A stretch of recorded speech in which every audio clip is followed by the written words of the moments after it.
Have you ever wondered why bikers look like they are doing everything wrong, yet somehow it all makes sense to them? Today we are breaking down 11 confusing things only bikers do, explaining why they do it, and maybe gently laughing at them along the way. Let's start with the first strange thing they do that leaves everyone else scratching their heads. Number 11, riding in bad weather and calling it part of the fun.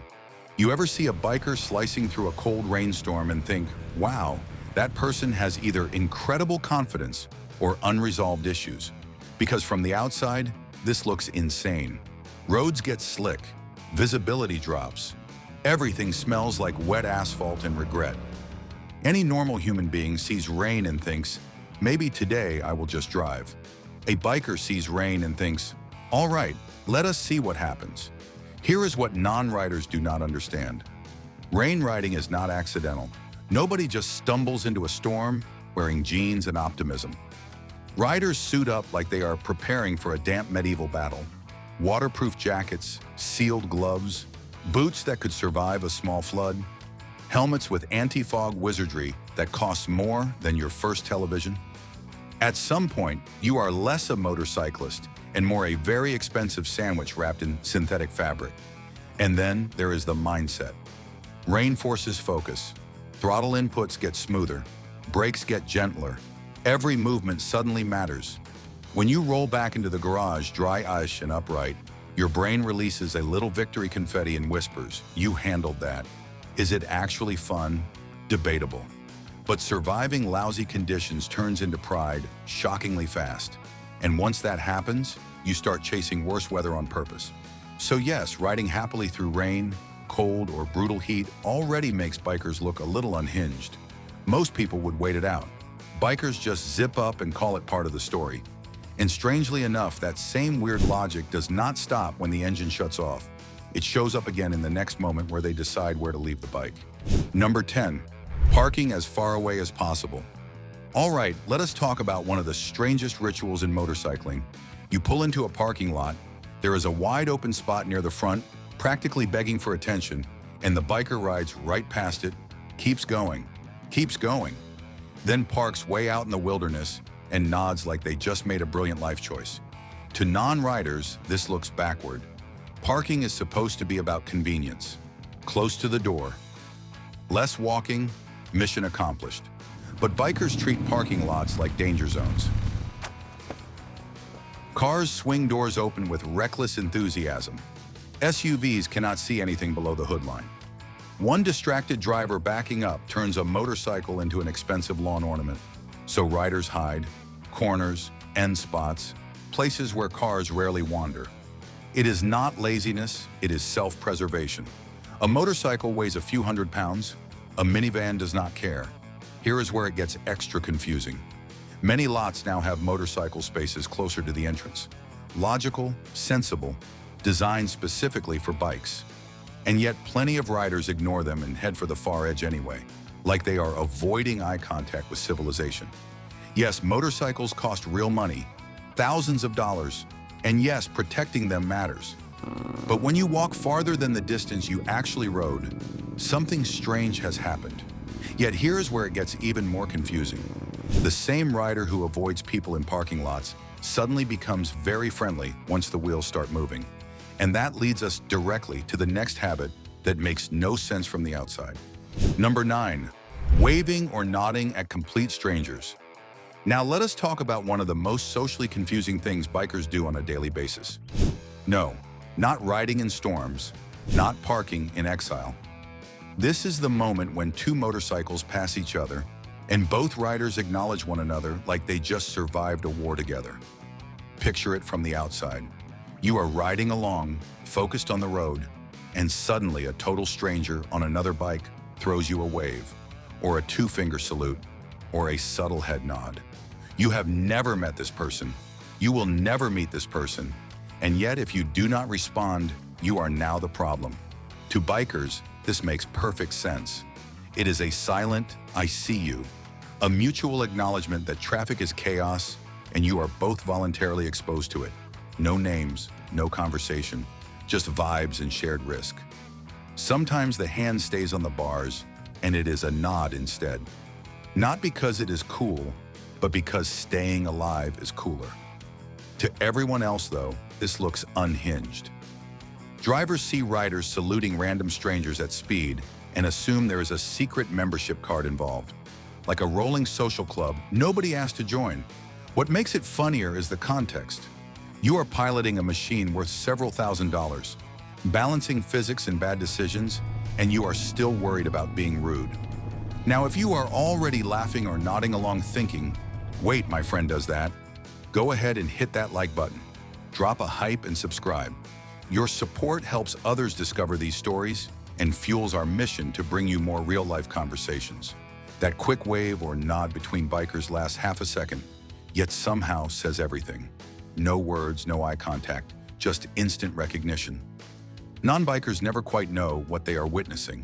And if that silent bond feels strange, wait until they see what bikers are willing to spend their money on, because priorities get very confusing very fast.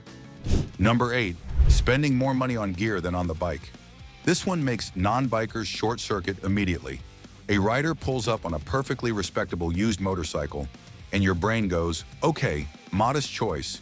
Then you look closer and realize the helmet alone probably cost more than your monthly rent.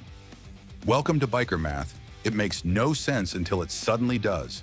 Here is how it usually goes. A rider buys a solid, no-nonsense bike. Nothing flashy, something reliable. And then, before the first real ride, they start stacking gear. A premium full-face helmet, a jacket with armor in places you did not even know you could injure. Gloves, boots, riding pants. By the time they are done, the wardrobe could rival the price of the motorcycle itself. To outsiders, this looks insane. It is like buying a used pickup truck and then spending more money on a racing suit than the engine. Even other bikers will joke about it, usually right after admitting they did the exact same thing. But here is the logic. Bikes are replaceable, bodies are not. Riders learn very quickly that asphalt is undefeated, and good gear turns a bad day into a survivable one. So they prioritize protection over paint jobs and horsepower. From the outside, it already looks backward. The helmet costs more than the bike, and the jacket looks indestructible. But once you accept that bikers obsess over protection, the next habit starts to make sense. Suddenly, a rider goes quiet mid-ride, listening closely, because they heard something no one else even noticed. Number 7, obsessing over tiny sounds no one else can hear. Have you ever watched a biker freeze mid-step, tilt their head and whisper, "Did you hear that?" No, you did not hear that. No one heard that. But to the rider, the motorcycle just spoke in tongues. Here is the deal. Motorcycles are rolling collections of metal parts doing violent things at high speed. Chains move, valves click, heat shields vibrate. That is normal. But bikers do not hear normal. They hear prophecy. A faint tick becomes a theory. A soft rattle turns into a late-night research session in 3 open browser tabs. Riders develop this weird mechanical sixth sense. They know what their bike usually sounds like. So when something changes even a little, alarms go off. Not fire alarms, existential alarms. Suddenly they are crouched next to the bike like it is a wounded animal, revving the engine and squinting suspiciously. What makes this hilarious is the financial context. You can be riding a machine worth several $1,000s, wearing gear that costs more than a couch, and still panic over a noise that disappears the moment you put earplugs in. That tiny noise might mean nothing at all, but to a biker it is worth full attention. Outsiders think it is paranoia. Bikers think it is awareness. And that same mindset leads directly into the next confusing choice. Why they will happily ignore the fastest way to get somewhere, just to follow a road that feels right. Number 6, choosing routes based on curves, not distance. All right, you have seen this crime happen in real time. You plug a destination into your phone. It gives you a clean, efficient route. Then the biker in the group squints at the map and says, "Yeah, but what if we do not do that?" Suddenly you are adding 2 extra hours, 50 more miles, and enough corners to make your passenger carsick intentionally. To normal people, roads are tools. They exist to get you from point A to point B with minimal effort. Motorcyclists do not see roads that way. To them, a road is a sequence of decisions. Throttle here, lean there, settle the suspension, repeat. Straight lines are dead space. Curves are the point. That is why riders hunt for winding back roads like they are rare Pokemon. Scenic highways, mountain passes, coastal routes, none of them are efficient, and that is exactly why bikers love them. Riding stops being transportation and turns into an activity. So yes, your friend absolutely rode a machine worth several $1,000s, way out of the way just to feel a corner done right. And somehow, that still will not be the strangest choice they make today. Because once that idea clicks, the next habit stops being surprising altogether, especially when they intentionally stay away from the biggest, fastest roads of all. And before we move on to the top 5 confusing habits, we'd love to hear from you. If you've ridden before, or even just watched bikers closely, tell us what you've experienced. Those small moments, the weird habits, the things that made you stop and think, why do they do that? Are actually very valuable to us. Drop your story in the comments because real experiences help make sense of biker logic better than any explanation ever could. Number 5, avoiding highways whenever possible. This one really messes with non-riders. You've got a wide, smooth highway right there, designed to move traffic quickly and efficiently, and the biker, they ignore it completely and disappear onto a skinny back road that looks like it was paved as a suggestion. From the outside, that feels backward. Here's why it isn't. Highways are fast, crowded, and unpredictable. On a motorcycle, speed magnifies every mistake, yours and everyone else's. Lane changes happen quicker, reaction windows shrink, and one distracted driver drifting over a line suddenly becomes a full-blown emergency. Without a steel cage, riders tend to avoid places where errors happen at maximum velocity. Then there's the experience factor. Highways are loud, straight, and monotonous. Wind blast, traffic drones, zero engagement. Back roads, on the other hand, demand attention. Curves, elevation changes, scenery that isn't concrete barriers and billboards. Riding feels intentional again instead of exhausting. Avoiding highways already sounds inconvenient to anyone who just wants to arrive quickly. Straight roads, smooth pavement, and fewer turns seem like the obvious choice. But bikers don't always follow the obvious path. And that brings us to the next confusing habit, the way they obsess over the weather, then ride anyway. Number 4, checking the weather repeatedly and riding anyway. All right, confession time. If you've ever watched a biker refresh 3 weather apps, stare at the sky like it personally offended them, then ride off anyway, congratulations, you've witnessed peak motorcycle logic. To normal people, this looks ridiculous. If rain is coming, you stay home. Simple. But bikers treat weather like a hostile negotiation. They are not asking, will it rain? They're asking, how bad, how long, how cold, and can I outsmart it? Here's why the obsession exists. On a motorcycle, weather is not background noise. Rain changes traction, wind shoves you around, temperature messes with tires, muscles, and patience. Fog turns every car into a guessing game. In a car, weather is an inconvenience. On a bike, it rewrites the rules. Now comes the confusing part. After all that analysis, the rider still goes. Why? Because bikers adapt. Different jackets, different gloves, different plans. They've already spent thousands of dollars on a bike and nearly as much on gear designed for exactly this scenario. So they calculate, sigh, zip up, and roll out. They're not ignoring the weather, they're daring it to try harder. And watching a biker check the forecast again and again feels pointless. They know rain is possible, they know conditions can change. Yet once the helmet goes on, something shifts, and the ride becomes more than logistics. That shift leads directly into the next thing non-bikers struggle to understand. Number 3, talking about the ride immediately after finishing it. This one is comedy gold if you don't ride. A biker shuts off the engine, pulls off their gloves, and before their heart rate even returns to normal, they're already narrating. Okay, so that third corner after the overlook, little crosswind, tiny throttle roll, absolute perfection. Meanwhile, you're just standing there holding a coffee, wondering when this turns into a podcast. From the outside, it looks excessive. You were gone for a few hours. You came back. End of story. But for riders, the ride doesn't end when the engine stops. That experience is still rattling around in their head. Riding demands full attention, balance, grip, traffic, surface changes, weather, timing.